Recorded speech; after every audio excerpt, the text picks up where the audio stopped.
ఎవడిదిరా విముక్తి, ఎవడిది స్వాతంత్రం గురించి నువ్వు మాట్లాడుతున్నావు? Is the freedom of Brahmins. వాళ్ళు కూడా స్వాతంత్రం అక్కర్లేదు వాళ్ళకు.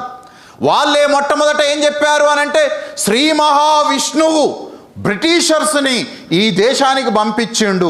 ఎందుకు అనంటే అధర్మము గాడి తప్పుతున్నది, ఆ అధర్మాన్ని దారిలో పెట్టడం కొరకు బ్రిటిషర్స్ని వాళ్ళు పంపించిర్రు.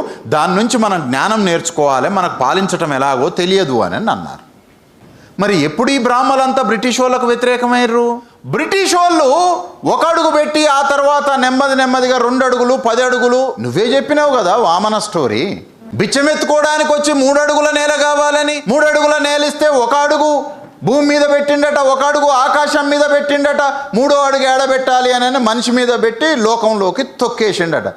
సిగ్గు లజ్జ ఉండేటటువంటి ఏ ఎదవ దేవుడైనా సరే మనిషిని చంపుతాడా?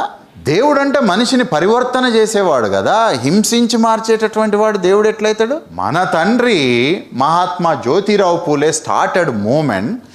బలిరాజా అనేటటువంటి ఒక శూద్రుణ్ణి బ్రాహ్మణ సామ్రాజ్యవాదులు తొక్కి చంపి అట్లాంటి రాజ్యం తిరిగి పుట్టకుండా ఉండటం కొరకు మళ్ళొకసారి మధ్యయుగాల కాలంలో ఒక వీరుడు పుట్టుకొని వచ్చాడు, శివాజీ.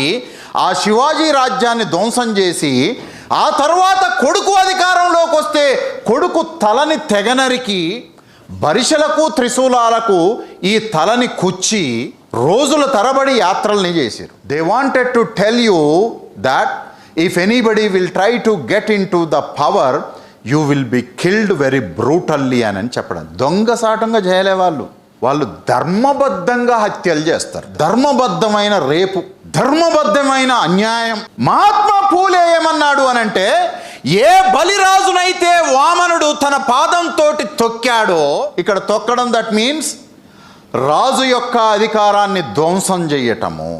ఆ తిరిగి బలిరాజు కోల్పోయినటువంటి శూద్ర రాజ్యాన్ని ఈనాడు మనం తీసుకొని రావాలి అని ఒక లక్ష్యాన్ని పెట్టుకున్నాడు. మన ఎదవలకు ఏడర్థమవుతుంది? Without knowing the history, how you are exploited, how you are cheated, how you are killed, ఈ చరిత్ర ఏమీ తెలియదు.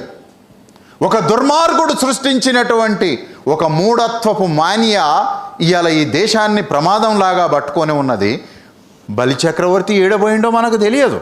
ఈ నా కొడుకులకి ఈ తెలివి రాకుండా ఉండాలి అని అంటే వీళ్ళకు సరైనటువంటి మందు మతమే. మతం ఎప్పుడు ధర్మం మాట్లాడుతుంది, ఆ ధర్మంలోకి ఈ మనుషుల్ని తీసుకొని పోవాలి అని రోడ్ల మీద బొమ్మలన్నీ పెట్టేసేసి మననంతా మాయలోకి దించేసిండు.